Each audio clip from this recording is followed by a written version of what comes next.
Okay. Hey everyone, my name is Ruchin and okay, मैं आपका instructor हूँ for this course जो कि है सॉइल मैकेनिक्स पे। सॉइल मैकेनिक्स पे आज हम सेकेंड मॉड्यूल स्टार्ट करने वाले हैं and this module is on soil properties. हम लोग पढ़ेंगे प्रॉपर्टीज ऑफ सॉइल पे। ओके, तो these are some of my credentials. I have a teaching experience of more than 6 years in the field of GATE, ESC, PSUs, junior engineer and बहुत सारी जगह में। I have completed my masters from IIT Kanpur और gate में I have scored on all India rank of 165 और other than this I have also worked as project engineer in Mumbai Railways। तो आपको अगर कुछ भी प्रॉब्लम आती है while studying you can refer my email ID। आप यहाँ से मुझे कांटेक्ट कर सकते हैं। Plus you will also have my contact number. तो आपको किसी भी तरीके का प्रॉब्लम आता है बहुत इजीली मुझसे कांटेक्ट कर सकते हैं और अपने डाउट्स वगैरह हम लोग डिस्कस कर सकते हैं। ओके, सो हम लोग स्टार्ट करेंगे इसको। हम लोग स्टार्ट कर रहे हैं मॉड्यूल 2 एंड दिस मॉड्यूल में जो हमारा फर्स्ट पार्ट है वो है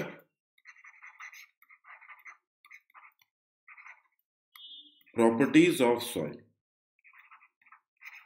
वो है प्रॉपर्टीज ऑफ सॉइल। ठीक है, हम लोग प्रॉपर्टीज ऑफ सॉइल की बात करते हैं बट प्रॉपर्टी के पहले हमें थोड़ा सा देखना है फेज डायग्राम, क्योंकि जो भी हमारी प्रॉपर्टीज हैं वो सारी की सारी इस फेज डायग्राम से निकल के आती है। तो फेज डायग्राम से थोड़ा यहाँ पे सेंटर पे कर देता हूँ। तो जो हमारा फेज डायग्राम है एक्चुअली वो दो पार्ट्स में डिवाइडेड है।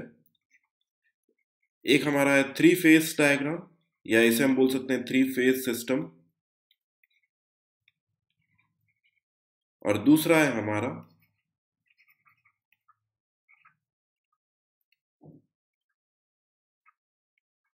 Two phase system.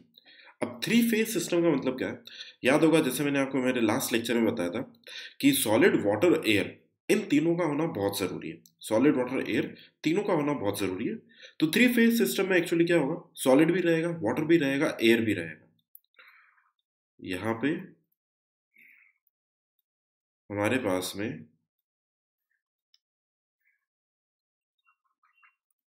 सॉलिड भी रहेगा, वाटर भी रहेगा और एयर भी रहेगा। सॉलिड भी रहेगा, वाटर भी रहेगा, एयर भी रहेगा।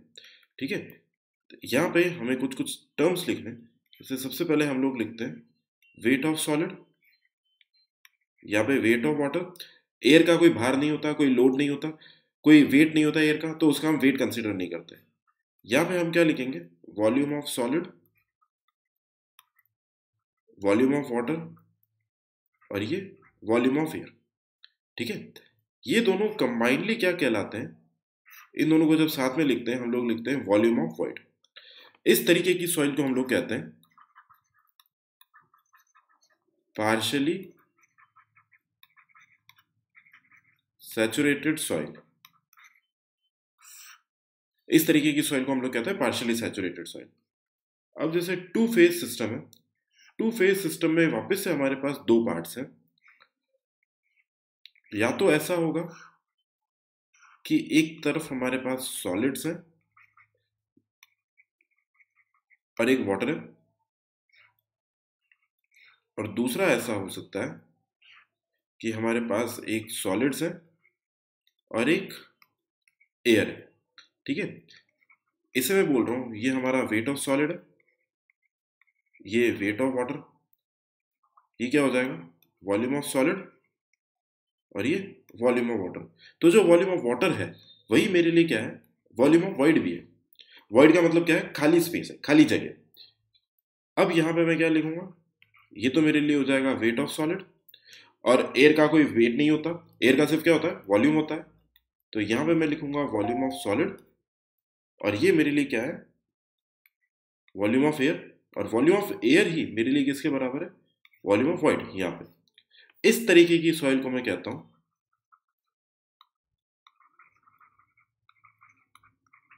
Fully saturated soil. ठीक है, इस तरीके की सॉइल को हम लोग कहते हैं फुल्ली सैचुरेटेड सॉइल, और इस तरीके की सॉइल को हम लोग कहते हैं अवन ड्राई सॉइल। इस तरीके की सॉइल को हम लोग कहते हैं अवन ड्राई सॉइल। ठीक है, एक हमारा 3 फेज सिस्टम और एक है हमारा 2 phase system. 3 phase system, 2 phase system. Okay, ये हमारा फेज डायग्राम। बिना फेज डायग्राम पढ़े हमारा आगे प्रॉपर्टीज नहीं होगा, इसलिए हम लोगों ने अभी फेज डायग्राम लिया। ठीक है, अब फेज डायग्राम में, फेज डायग्राम एक्चुअली क्या होता है? फेज डायग्राम रिप्रेजेंट करने का तरीका होता है। Okay, phase diagram is a way to represent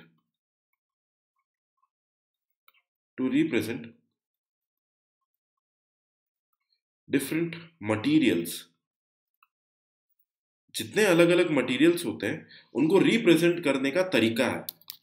तो यहाँ पे जैसे हम लोग बात करते हैं सॉइल में, तो सॉइल में हमारे पास 3 चीजें, एक सॉलिड है, एक वाटर है और एक एयर है। सॉलिड, वाटर, एयर, ये 3 रहेंगे। उसमें से ये जो एयर और वाटर है, एयर और वाटर, ठीक है ना, इसे हम लोग क्या कहते हैं? इन दोनों को कंबाइनली हम लोग कहते हैं वॉइड, वॉइड्स। क्योंकि ये कम ज्यादा हो सकते हैं। हो सकता है जैसे इस सॉइल को, इस तरीके की सॉइल को अगर मैं बहुत देर तक उसको सुखा दूं या इसको अवन के अंदर रख दूं, तो इसमें से क्या होगा? पानी निकल जाएगा। पानी निकल जाएगा तो यहाँ पे सारा का सारा क्या आ जाएगा? सिर्फ हवा आ जाएगी, सिर्फ एयर आएगी। और ये भी हो सकता है कि मैं ऐसा सॉइल लूं और उसमें पानी डाल दूं। अगर मैं पानी डालूंगा तो क्या होगा? एयर की जगह पे क्या होगा? वाटर आ जाएगा। तो यहाँ पे एयर कम हो जाएगी, वाटर का वॉल्यूम बढ़ जाएगा। समझ में आया? तो यहाँ पे हमारा क्या है? वॉल्यूम ऑफ सॉलिड जो है वो कभी भी चेंज नहीं होगा। पूरे के पूरे सॉइल मैकेनिक्स में हम लोग ऐसा मान के चलेंगे कि ये जो सॉलिड्स है इसका वॉल्यूम कभी भी चेंज नहीं होगा। ओके, तो अब यहाँ पे एक चीज बहुत ही इंपॉर्टेंट लिखनी है, नोट करके। सबसे पहला इंपॉर्टेंट पॉइंट ये लिखना है फर्स्ट, कि हमारा जो वॉल्यूम ऑफ सॉलिड्स है दैट रिमेन्स कांस्टेंट, और सेम। जो वॉल्यूम ऑफ सॉलिड है वो कभी भी चेंज नहीं होगा हमारे लिए। ओके, अब जो टोटल वॉल्यूम है किसी सॉइल का, वो किसका बना हो सकता है? उसमें एयर हो सकता है, उसमें पानी हो सकता है और उसमें सॉलिड हो सकता है। अब इसे हम क्या बोल रहे हैं? इन दोनों को कंबाइनली हम लोग बोल रहे हैं कुछ वॉइड्स होंगे और यहाँ पे कुछ सॉलिड रहा होगा, V V plus V S. Okay, समझ में आया होगा? टोटल वॉल्यूम किसके बराबर है? Volume of voids plus volume of solids के बराबर। ओके, यहाँ पे लिख लेते हैं वेयर दिस वी क्या है? वी हमारा टोटल वॉल्यूम है,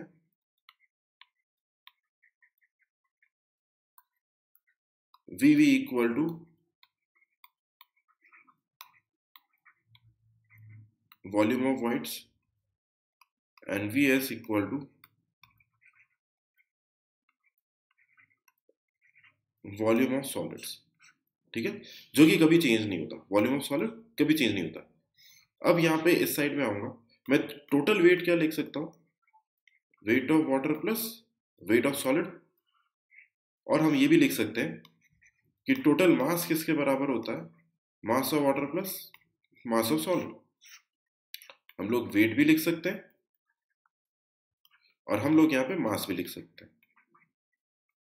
ठीक है, वेट भी लिख सकते हैं, मास भी लिख सकते हैं, दोनों एक ही चीज है, कोई फर्क नहीं पड़ता, ज्यादा फर्क नहीं है, दोनों ऑलमोस्ट हमारे कंटेक्स्ट के लिए सेम है। ठीक है, ये तो हमारा हो गया फेस डायग्राम। अब फेस डायग्राम के बाद में अगला हम लोग पढ़ते हैं, ये जो पानी लिखा है हमने, वाटर, ये जो वाटर है, आप लोग बोलो वॉल्यूम ऑफ वाटर बोलो, वेट ऑफ वाटर बोलो, कुछ भी बोलो, ये दोनों, ये क्या होता है? दीज आर ऑफ 4 टाइप्स, 4 तरीके के होते हैं। जिसमें फर्स्ट हमारा आता है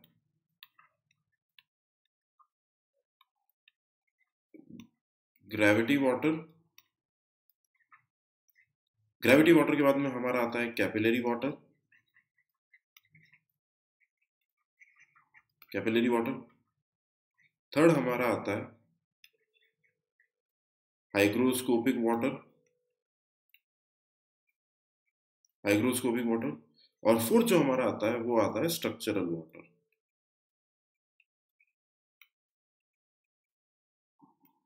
स्ट्रक्चरल वाटर, है ना। तो अब जैसे ग्रेविटी वाटर की बात करते हैं, मैं आपको ब्रीफली बता रहा हूं कि चारों कैसे होते हैं, ठीक है। अब जैसे मैं ये बात करता हूँ कि इस तरीके से कोई एक जगह है, यहाँ पे एक नदी है, इस जगह पे कोई नदी है, यहाँ पे जैसे फॉर एग्जांपल कुछ घर वर है, और यहाँ पे ऐसा कुछ पेड़ वगैरह। अब यहाँ पे अगर बारिश होती है, इस जगह पर अगर बारिश होती है, तो बारिश क्या होगी, बारिश का पानी या तो ऐसे जाके नदी में चला जाएगा, या फिर वो नीचे जो ग्राउंड वाटर टेबल है इसमें चला जाएगा। तो जो पानी ग्रेविटी के कारण फ्लो कर रहा है, जो पानी ग्रेविटी के कारण फ्लो कर रहा है, उसे हम लोग क्या बोल रहे हैं, ग्रेविटी वाटर बोल रहे हैं। ओके, उसे हम लोग क्या बोल रहे हैं, ग्रेविटी वाटर। अब दूसरा आता है कैपिलरी वाटर में। अब जैसे यहाँ पे ये सीन है, अब जब पेड़ की जड़ें ऐसे ऐसे जाएंगी इस तरीके से, तो इनको जो पानी चाहिए होता है वो कैसे जाएगा, यहां से वाटर लेवल है, यहां से ऊपर की तरफ ऐसे कुछ जाएगा जड़ों पे। तो ये जो पानी ऊपर जा रहा है इसे हम लोग कह रहे हैं कैपिलरी वाटर। इसे हम लोग क्या कह रहे हैं, कैपिलरी वाटर। अब उसके बाद में आता है हाइग्रोस्कोपिक वाटर। हाइग्रोस्कोपिक वाटर का मतलब ये है कि जैसे मेरे पास कोई एक सॉइल सैंपल है, यहाँ पे मैंने कुछ सॉइल ले रखा है, ठीक है, ये मैंने सॉइल ले लिया। अब इस सॉइल में एक्चुअली क्या है, कुछ सॉलिड्स भी रहा होगा, सॉलिड्स तो खैर होना ही चाहिए, उसके अलावा कुछ वाटर होगा, और फिर कुछ एयर भी होगा। अब मैंने क्या किया, इसको रख दिया अवन में। जैसे अवन में रखा है 24 घंटे के लिए 100 डिग्री सेल्सियस पे, तो क्या होगा, इसमें से सारा का सारा पानी उड़ जाएगा, पानी सारा खत्म हो जाएगा, सिर्फ क्या बचेगा, सॉलिड्स और एयर। पानी सारा निकल जाएगा, सॉलिड और एयर बचेगा। अब मैं क्या किया, अवन से इसको निकाल के वापस से फ्री एटमॉस्फेयर में रख दिया, वापस से फ्री एटमॉस्फेयर में रख दिया। फ्री एटमॉस्फेयर का मतलब क्या है, जैसे मैंने अवन के अंदर रखा, अवन से निकाल के यहाँ पे लाके टेबल पे अपने सामने रख दिया, तो सामने रखते ही क्या होगा, ये कुछ ना कुछ, अगर एकदम ड्राई है तो कुछ ना कुछ पानी एटमॉस्फेयर से एब्जॉर्ब कर लेगा, ये सॉइल फिर से थोड़ा सा गीला हो जाएगा।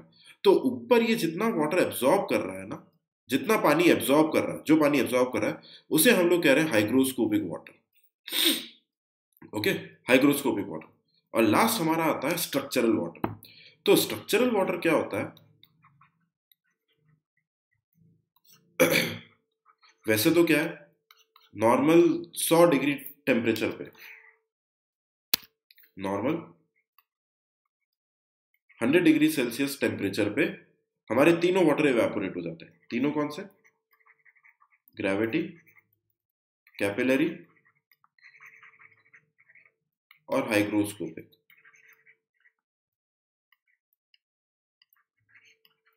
और हाइग्रोस्कोपिक, ये तीनों हमारे क्या होता है, इवेपोरेट हो जाते हैं, ये मतलब ये गायब हो जाता है 100 डिग्री सेल्सियस। बट क्या होता है, 100 डिग्री सेल्सियस में स्ट्रक्चरल वाटर गायब नहीं होता, स्ट्रक्चरल वाटर फिर भी रहता है। स्ट्रक्चरल वाटर वो वाटर होता है, पानी का वो कंपोनेंट है जो किसी भी सॉइल का स्ट्रक्चर मेंटेन करके रखता है। अगर ये वाटर इवेपोरेट हो गया, ओके, तो सॉइल का स्ट्रक्चर चेंज हो जाएगा, structure of soil will change. और ये रिमूव होता है कुछ 800 डिग्री पे, किसी सॉइल के लिए 900 डिग्री पे, अलग अलग टेम्परेचर पे होता है। इसका जो वैल्यू दिया गया है वो 500 डिग्री से लेके 1500 डिग्री तक है, ठीक है। इसका मैं आपको एग्जांपल देता हूं कि स्ट्रक्चरल वाटर कैसे रिमूव होता है। इसका एग्जांपल है, जैसा हम लोग लिखते हैं formation of brick.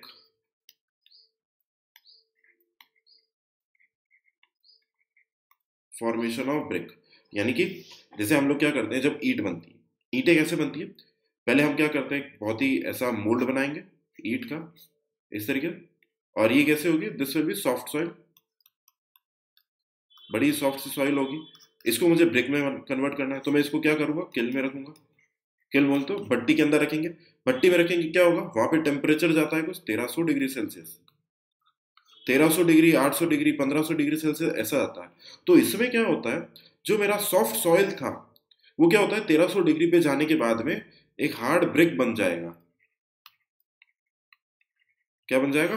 Hard brick बन जाएगा। हार्ड ब्रिक बनते क्या हो रहा है, मेरा स्ट्रक्चर जो सॉइल का है वो चेंज हो गया है। पहले वो सॉफ्ट थी, 1300 डिग्री पे जाने के बाद में वो कैसा बन गया है, हार्ड स्ट्रक्चर बन गया, हार्ड ब्रिक बन गया। तो इसका मतलब ये हो रहा है कि यहाँ पे मेरा क्या वाटर रिमूव हो रहा है, स्ट्रक्चरल वाटर भी रिमूव हो रहा है। तो इसे हम लोग कहते हैं स्ट्रक्चरल वाटर। कि स्ट्रक्चरल वाटर पानी का वो कंपोनेंट है जो कि किसी भी सॉइल का या किसी भी मटेरियल का स्ट्रक्चर को मेंटेन रखता है। अगर वो रिमूव हो गया या वो इवेपोरेट हो गया तो क्या होगा, सॉइल अपना स्ट्रक्चर चेंज करेगा। ये हमने पढ़ा। अब आते हैं हम लोग हमारे मेन टॉपिक पे जो कि है प्रॉपर्टीज पे। तो हम लोग मेन आते हैं हमारे प्रॉपर्टीज ऑफ सॉइल पे। ठीक है, तो प्रॉपर्टीज ऑफ सॉइल दो तरीके की है। एक हमारा है फिजिकल प्रॉपर्टीज,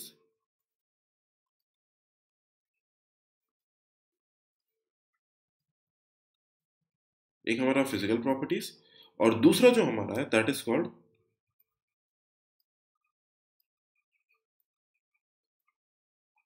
इंडेक्स प्रॉपर्टीज।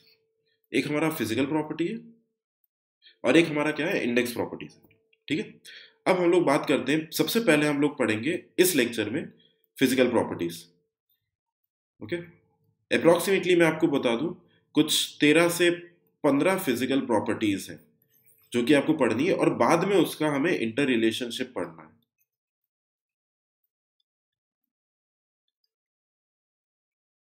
ठीक है, ये प्रॉपर्टीज पढ़ के उसका कुछ इंटर रिलेशनशिप हमें पढ़ना है। तो हम लोग शुरू करते हैं विथ फिजिकल प्रॉपर्टीज।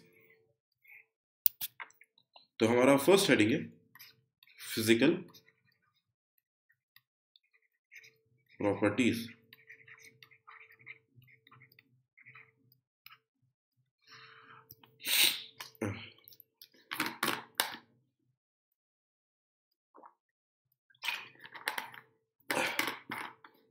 तो फिजिकल प्रॉपर्टीज में सबसे पहले जो हमारा प्रॉपर्टी आती है, सबसे पहली प्रॉपर्टी 1, वो हमारी है वाटर कंटेंट। वाटर कंटेंट बस W किससे डिनोट करते हैं, W से। तो W किसके बराबर होता है, ये होता है wait of water upon weight of solids. Wait of water upon weight of solids, ये हमारा होता है वाटर कंटेंट। अब इसमें थोड़ा सा आप समझना कि क्या ये रेशियो कभी नेगेटिव हो सकता है, क्या ये रेशियो कभी नेगेटिव हो सकता है।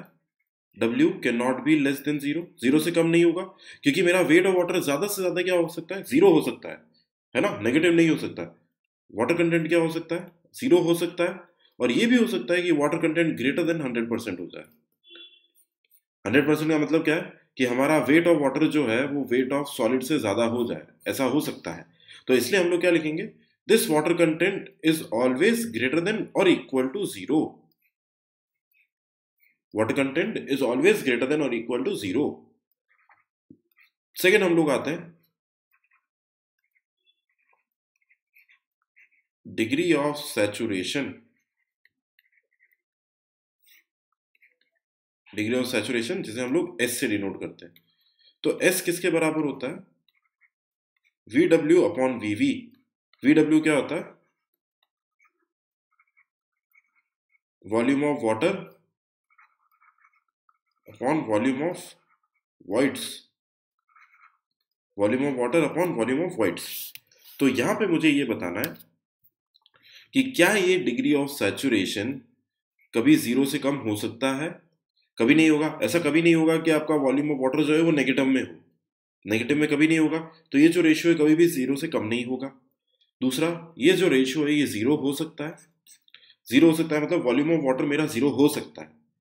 अब अगर मेरा क्या कभी ऐसा होगा कि volume of water greater than volume of void हो जाए, ऐसा कभी नहीं होगा, क्योंकि मैंने आपको क्या बताया था कि चाहे यहाँ पे एयर है, हमारे पास वाटर है, और सॉलिड है, ये volume of solid, volume of water और वॉल्यूम ऑफ एयर, ये दोनों किसके बराबर हो जाएंगे? वॉल्यूम ऑफ वाइड के, है ना। ये हमारे वॉल्यूम ऑफ वाइड, मतलब वॉल्यूम ऑफ वाटर कितना भी बड़ा हो जाए वो वॉल्यूम ऑफ वाइड से कभी भी ज्यादा नहीं होगा, हमेशा उसके अंदर ही रहेगा, है ना। तो ज्यादा से ज्यादा क्या हो सकता है, ये volume of water may be equal to volume of void, और उससे ज्यादा नहीं हो सकता। तो ये जो मेरा सैचुरेशन है ये क्या रहेगा, हमेशा जीरो से तो बड़ा रहेगा, ठीक है, greater than equal to zero, और क्या रहेगा, 100% से छोटा रहेगा।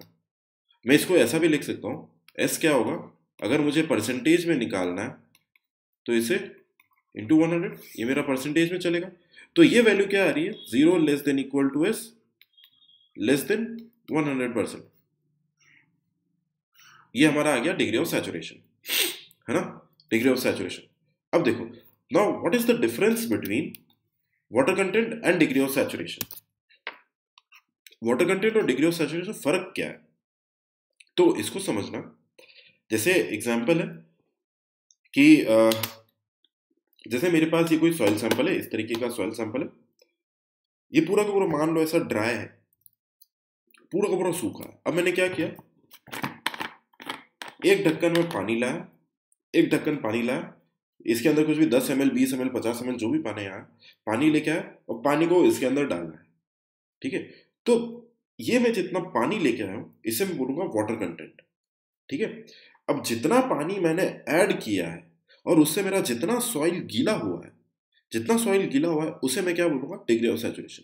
जरूरी नहीं है कि इतने पानी से मेरा पूरा सॉइल गीला हो जाए, पर क्या होगा, ये मैं जितना पानी डाल रहा हूं इसे मैं बोलूंगा वाटर कंटेंट, और इससे मेरा जितना सॉइल गीला हो रहा है उसे मैं क्या बोलूंगा, degree of saturation.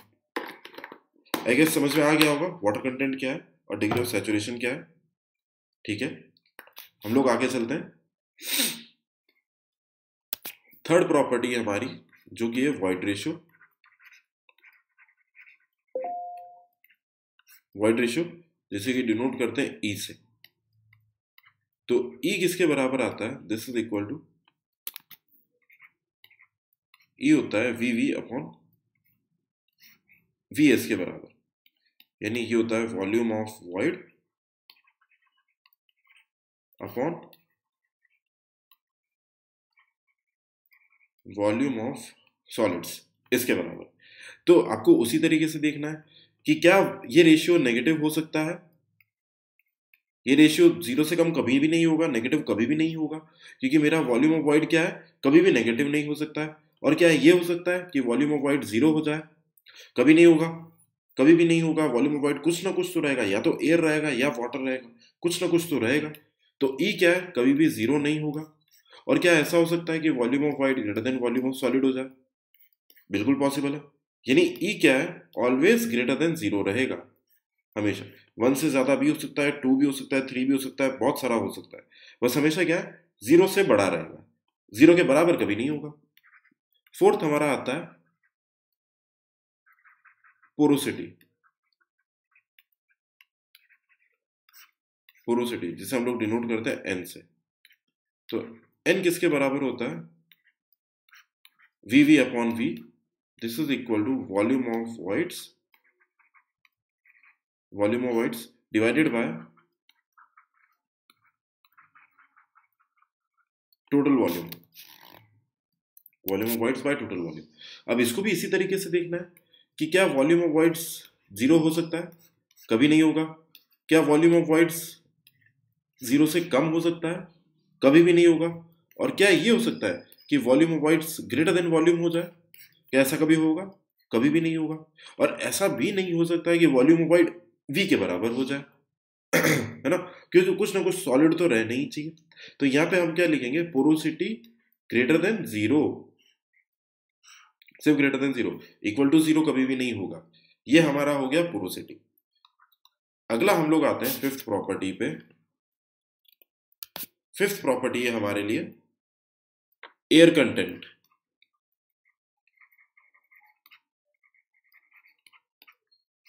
Air content denoted by AC। तो एयर कंटेंट क्या होगा, V A upon V B, this is equal to volume of air divided by volume of voids, AC, air content. अब इसके लिए भी आप लोग लिख सकते हो, वही तरीका हमारा वही है। तो ये क्या रहेगा, volume of air always less than volume of void, less than or equal to, ज्यादा ज्यादा 1 हो सकता है। वॉल्यूम ऑफ एयर कभी भी वॉल्यूम ऑफ वॉइड से ज्यादा नहीं होगा, ज्यादा से ज्यादा क्या होगा, इसके बराबर हो जाएगा। यानी एयर कंटेंट क्या हो सकता है, ज्यादा से ज्यादा greater than 0 and air content जो है लेस देन इक्वल टू 1 हो सकता है, इससे ज्यादा कभी नहीं होगा। तो इसका रेंज कहां से कहां तक चलेगा, लेस देन इक्वल टू 1, है ना। ये हमारा हो गया एयर कंटेंट। अब इसके बाद नेक्स्ट हमारा आता है सिक्स्थ। तो सिक्स्थ प्रॉपर्टी है हमारा परसेंटेज एयर वॉइड्स, जिसे हम डिनोट करते हैं NA से, परसेंटेज एयर वॉइड्स। तो NA किसके बराबर होता है, VA upon V, this is equal to volume of air upon total volume, volume of air upon total volume. ठीक है, समझ में आया। अब इसको भी आप ऐसे ही कर सकते हो, मैं इसको डायरेक्टली लिख रहा हूं कि NA जो है वो क्या रहेगा, हमेशा greater than 0, volume of air 0 भी हो सकता है, इक्वल टू 0, ठीक है, एंड NA हमेशा less than or equal to 1 रहेगा, है ना। ओके, ये इक्वल टू नहीं आएगा, सॉरी, इक्वल टू नहीं आएगा, क्योंकि वॉल्यूम ऑफ एयर कभी भी सिर्फ वॉल्यूम के बराबर नहीं होगा, कुछ ना कुछ सॉलिड्स रहना चाहिए। तो इसके लिए क्या आएगा, 0 is less than equal to NA less equal to 1, ठीक है, इसको ध्यान रखना है। अब इसके बाद सेवेंथ हमारा आता है, seventh point is density, density denoted by rho. This density को हम क्या लिखते हैं, this is equal to mass upon volume. इसे हम लोग क्या लिखते हैं, मास अपॉन वॉल्यूम। तो अब ये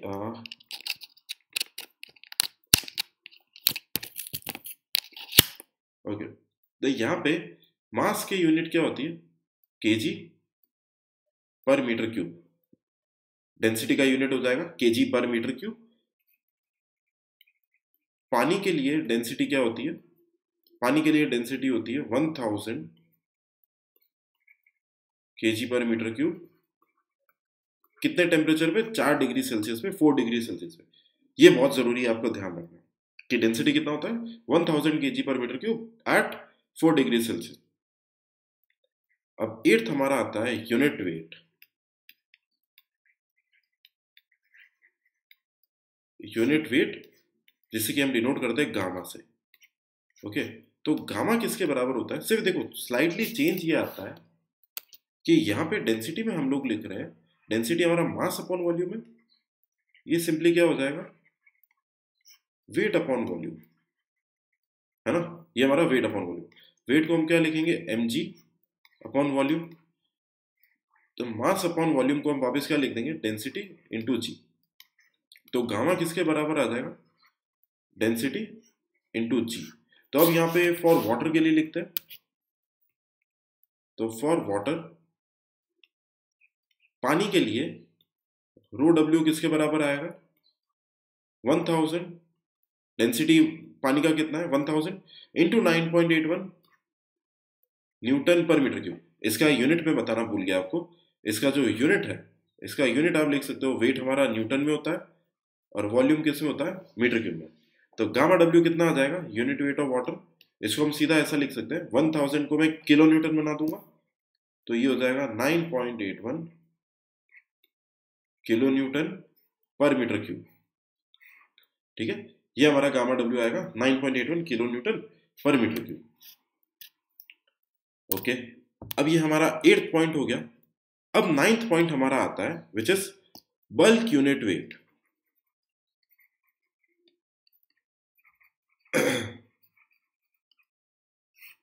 ये क्या है, बल्क यूनिट वेट। तो बल्क यूनिट वेट एक्चुअली किसके बराबर होता है? हमने लिखा क्या है तो यूनिट वेट ही।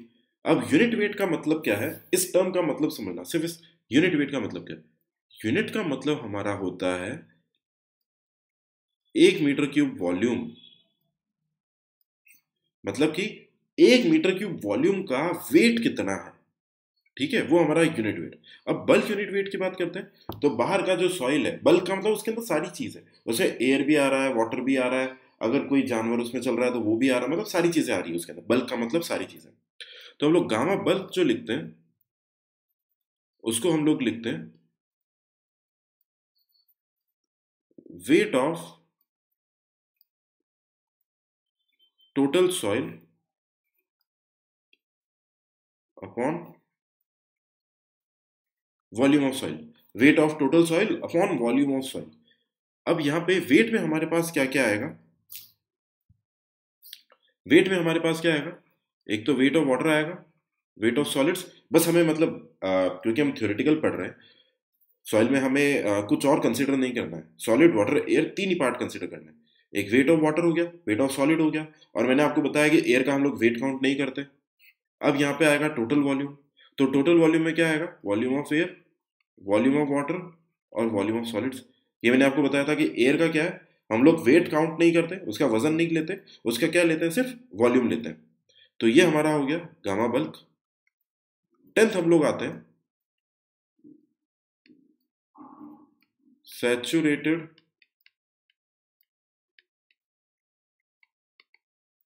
Unit weight.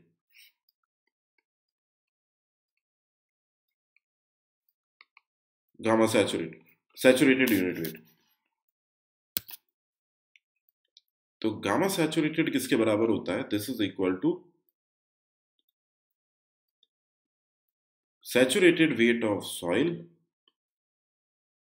अपॉन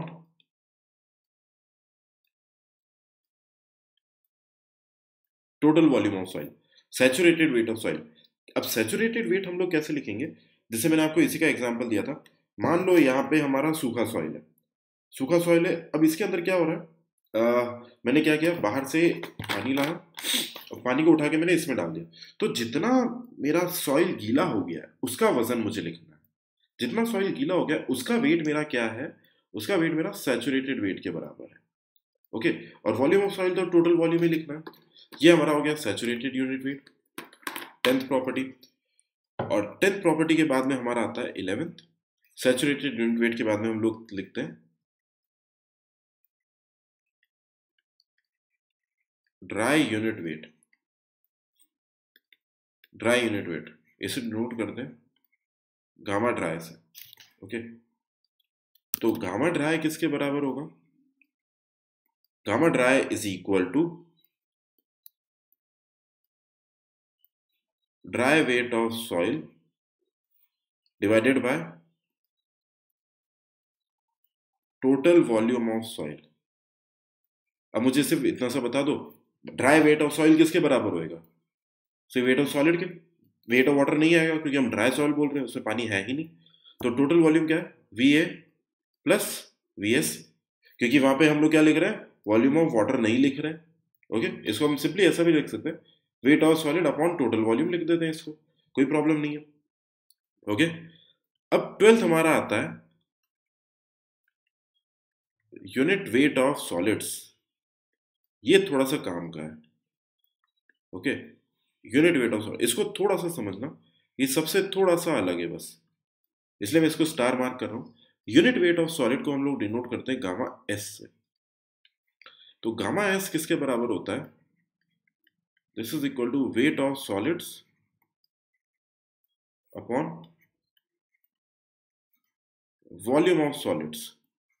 ध्यान रहे, अभी तक हमने जितने भी एक्सप्रेशन लिखे हैं ऊपर से लेके, चाहे हमारा बल्क यूनिट वेट हुआ है या सैचुरेटेड यूनिट वेट हुआ या ड्राई यूनिट वेट हुआ है, कहीं पर भी हमने ये नहीं लिखा है कि नीचे हमारा टोटल वॉल्यूम ऑफ सॉलिड। सब जगह हमने क्या लिखा है, टोटल वॉल्यूम ऑफ सॉइल ही लिखा है। सिर्फ हम यूनिट वेट ऑफ सॉलिड में लिखते हैं कि गामा एस किसके बराबर है, wait of solid upon volume of solid. ये ध्यान रखना है, wait of solid upon volume of solid. Okay, ये हमारा unit weight of solid.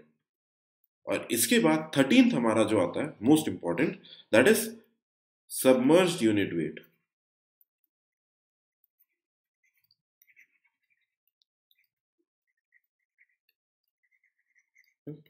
Submerged unit weight किसके बराबर है? Gamma submerged. तो गामा सबमर्ज्ड को हम लोग लिखते हैं this is equal to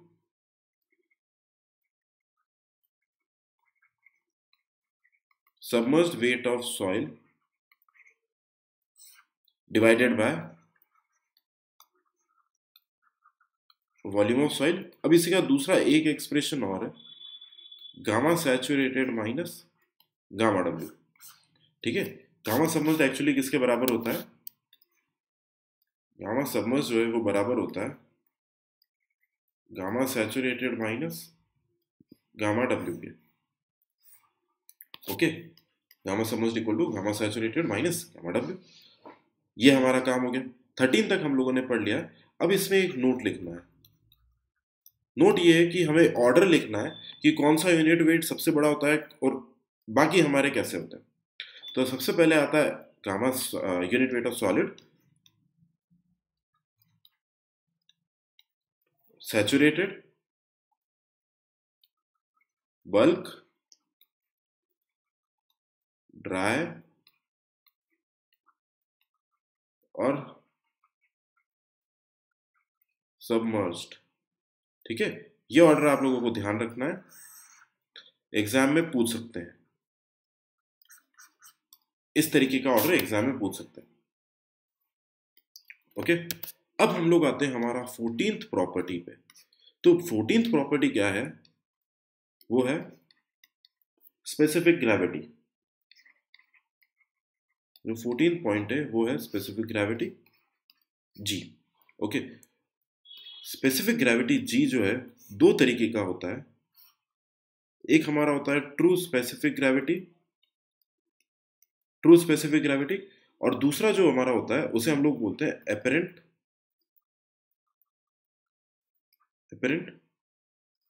specific gravity.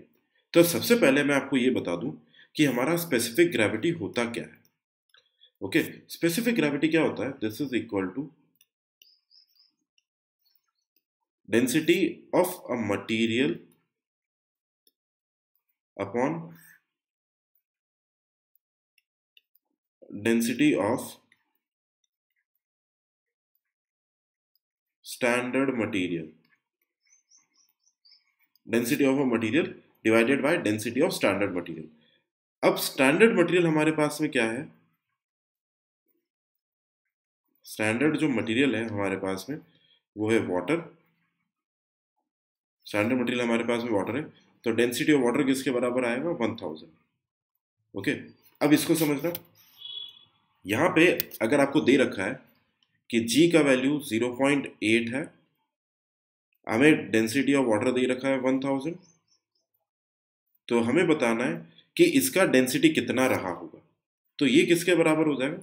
Ji equal to density of a material upon density of water. G की जगह रखेंगे 0.8 इक्वल टू रो की जगह क्या आएगा हमें निकालना है, और डेंसिटी ऑफ वाटर 1000, तो यहाँ पे रो कितना आ जाएगा? 800। सिमिलरली ऐसा क्वेश्चन भी आ सकता है कि if density is 700 kg per metre cube, find specific gravity. Specific gravity क्या होगा? तो इसके लिए जी किसके बराबर आएगा? Density upon density of water. तो सिर्फ डेंसिटी किसके बराबर है? 700 अपॉन 1000, तो जी किसके बराबर आएगा? 0.7, है ना? जी हमारा किसके बराबर आएगा? 0.7। अब अगला हम लोग लिखते हैं इनके बारे में। एक हमारा है ट्रू स्पेसिफिक ग्रेविटी और एक एपरेंट स्पेसिफिक ग्रेविटी। ओके, तो सबसे पहले हम लोग देखते हैं पहला पॉइंट जो कि है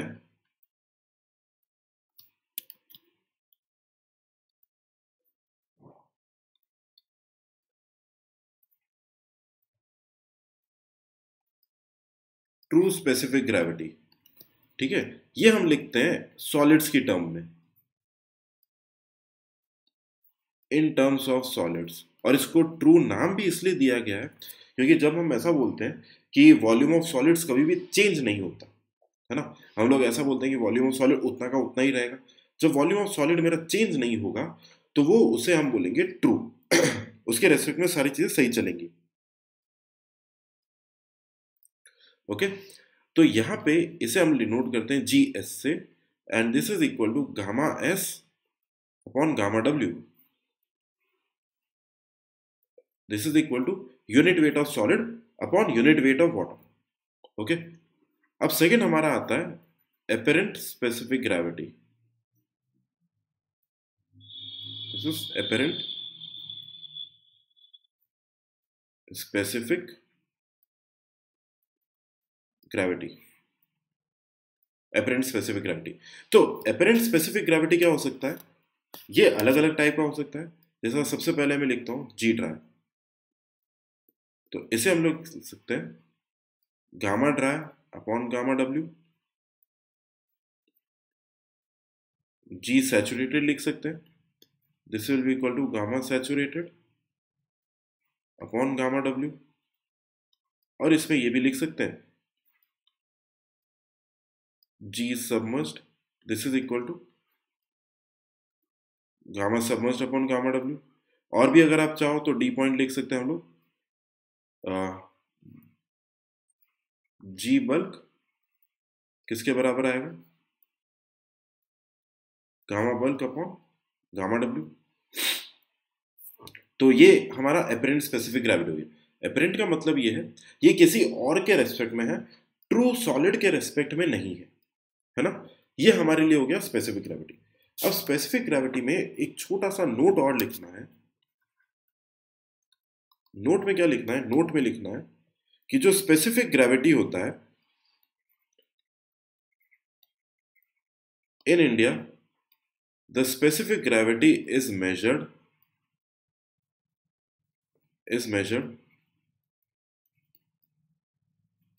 at a temperature of 27 degree Celsius only.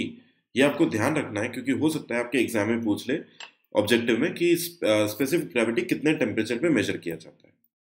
ठीक है, यहाँ पे हमारी 14 प्रॉपर्टीज हो गई हैं और अब हम आए लास्ट प्रॉपर्टी। तो जो हमारी लास्ट प्रॉपर्टी है, ओके, तो जो हमारी लास्ट प्रॉपर्टी है, ये प्रॉपर्टी हमारी कहलाती है रिलेटिव डेंसिटी और डेंसिटी इंडेक्स। रिलेटिव डेंसिटी और डेंसिटी इंडेक्स, इसे डिनोट करते हैं आईडी से। तो रिलेटिव डेंसिटी इंडेक्स एक्चुअली में क्या बताता है? It tells us the degree of packing between the loosest and the densest stage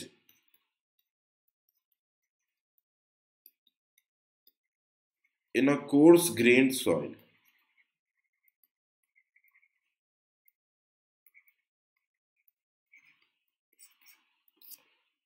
It tells us the degree of packing between the loosest and densest stage in a coarse grained soil. ऐसा समझो, relative density का मतलब क्या है? देखो मैं आपको एक एग्जांपल देता हूँ। जैसे आपको कहीं पे ट्रैवल करना है, ठीक है, आपको कहीं पे ट्रैवल करना है तो आप क्या करोगे? आप आपके कपड़े वपड़े जमाओगे। कपड़े जमाने के लिए हम क्या कर सकते हैं? आपने आपका सूटकेस खोला और उसके अंदर आपने किसी तरीके से 15 कपड़े फिट कर दिए। फिर उसका वेट हम लोग लेंगे, उसे उठाएंगे तो थोड़ा भारी लगेगा। अब क्या है, उसी बैग में अगर मैं थोड़ा सा मेरे पार्टिकल्स को कुछ या मेरे कपड़ों को कुछ ऐसा फोल्ड करूं, अगर मैं थोड़ा सा और टाइटली उन्हें फोल्ड करूं, तो मैं 15 की जगह 20 कपड़े उसमें फिट कर सकता हूँ, उसी सेम स्पेस में, सेम वॉल्यूम में। तो मेरा क्या होगा? डेंसिटी इंक्रीज हो जाएगा। डेंसिटी इंक्रीज होगा तो मेरा पार्टिकल्स क्या होगा? बिल्कुल पास पास में आ जाएंगे। तो ये एक्चुअली क्या बताता है? डिग्री ऑफ पैकिंग, कि मैंने पैकिंग कितने अच्छे से कर रखी है बिटवीन द लूजेस्ट, सबसे लूज स्टेज जिसमें मेरे 15 कपड़े आ रहे थे, और सबसे ज्यादा डेंसेस्ट जिसमें मेरे कितने आ रहे हैं? 20 कपड़े आ रहे हैं। किसमें? In a coarse grained soil. Coarse grained soil का मतलब क्या है? यहाँ पे सिर्फ हमारा ग्रेवल और सैंड है, इसके अलावा कोई और मटेरियल नहीं है, ठीक है, सिर्फ ग्रेवल है और सैंड है। ओके, ये हमारा हो गया रिलेटिव डेंसिटी या डेंसिटी इंडेक्स। ओके, अब यहाँ पे आईडी को हम जो देते हैं वो हमारा फॉर्मूला होता है, this is equal to E max minus E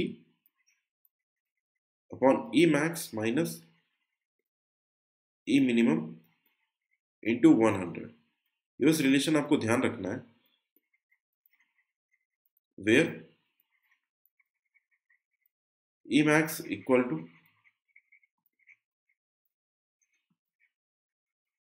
maximum void ratio, है ना, मैक्सिमम वॉइड रेशियो। तो मैक्सिमम वॉइड रेशियो कब आएगा, जब हमारा कपड़ा सबसे मतलब सबसे लूजली पैक है। तो इनली लूजली पैक्ड और इसकी जो वैल्यू होती है वो हमारी मैक्सिमम जाती है 0.91 तक। तो ये आपको ध्यान रखना, 0.91 ऐसे वैल्यू है। हो सकता है आपसे एग्जाम में फैक्ट पूछ ले, डेटा पूछ ले, तो कितना रखना है, 0.91 मैक्सिमम वॉइड रेशियो, ठीक है, लूजली पैक्ड। अब लूजली पैक्ड कब होगी, जब पार्टिकल हमारे किस में, क्यूबिकल एरे में, जब पार्टिकल किस में, क्यूबिकल एरे में। अब क्यूबिकल एरे कैसा होता है, इस तरीके के पार्टिकल्स जमे हुए,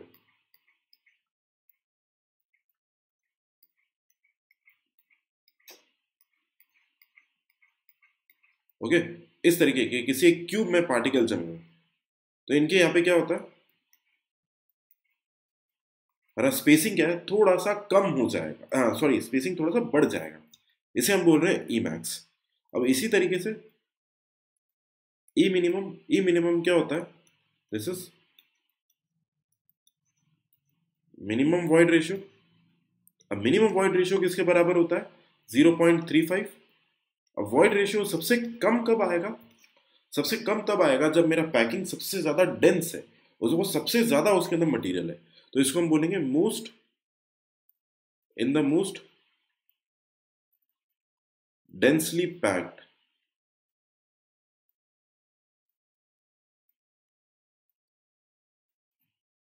in the most densely packed material 0.35। Okay, अब इसके अंदर 0.35 है और डेंसली पैक्ड मटेरियल किस में होगा, इसमें, इसे हम लोग कहते हैं prismoidal array, this is called prismoidal array. Prismoidal array कैसा होता है, इस तरीके का, जिसमें हमारा स्पेस क्या होता है, कम हो जाता है। और लास्टली ई क्या है, E is natural void ratio, जो सिंपली हमारा किसके बराबर होता है, V V upon V S, जो हमारा वॉइड रेशियो रहा होगा। ओके, अब यहाँ पे आईडी की वैल्यू के रेस्पेक्ट में हम लोग एक टेबल बनाते हैं, इसको नोट में करके लिखना है। और ये टेबल से आपको ऑब्जेक्टिव में कभी कभी पूछ लेते हैं, आईडी और यहाँ पे हमारा कमेंट, तो ये आपको याद रखनी है। इफ रिलेटिव डेंसिटी 0 से 15% के बीच में है तो इसे हम लोग बोलेंगे वेरी लूज सॉइल, बहुत ही लूज है। 15 टू 30 है तो इसे हम लोग बोलेंगे लूज। 30 टू 65 है तो इसे हम लोग बोलेंगे मीडियम। 65 टू 85 है, then we will call it dense. और 85 टू 100 है तो इसे हम लोग कहेंगे वेरी मच डेंस, बहुत ज़्यादा डेंस है। तो आपसे ये वैल्यू पूछ सकते हैं, आपको कुछ ऐसा डेटा दे देंगे, आपको ई मैक्स दे देंगे, ई मिनिमम दे देंगे, ई का वैल्यू दे देंगे और आपको बोलेंगे कि सॉइल किस तरीके की है, और ऑप्शन ऐसे कुछ दे रखे होंगे इस तरीके के। तो आपको क्या करना पड़ेगा, ई मैक्स से, ई मिनिमम से और ई से हमें क्या निकालना पड़ेगा, रिलेटिव डेंसिटी। और रिलेटिव डेंसिटी इस टेबल में जहां पे आ रही होगी उसकी कॉरेस्पॉन्डिंग आप सॉइल को वैसा ही लूज या डेंस या मीडियम कुछ बोलोगे, ठीक है। ये हमारी 15 प्रॉपर्टीज हो गई हैं। अब हमें थोड़ा सा देखना है और फिर हमारा प्रॉपर्टीज का फर्स्ट पार्ट फिनिश हो जाएगा। फर्स्ट हम इसमें हमें देखना है inter relationship,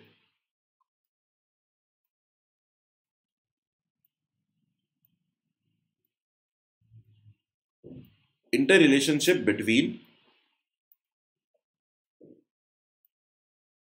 different physical properties, inter relationship between different physical properties.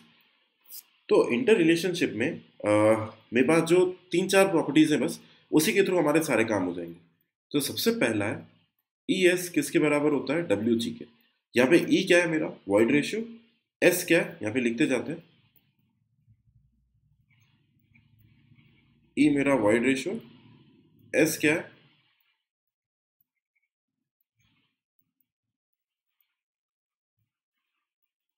Degree of saturation, W is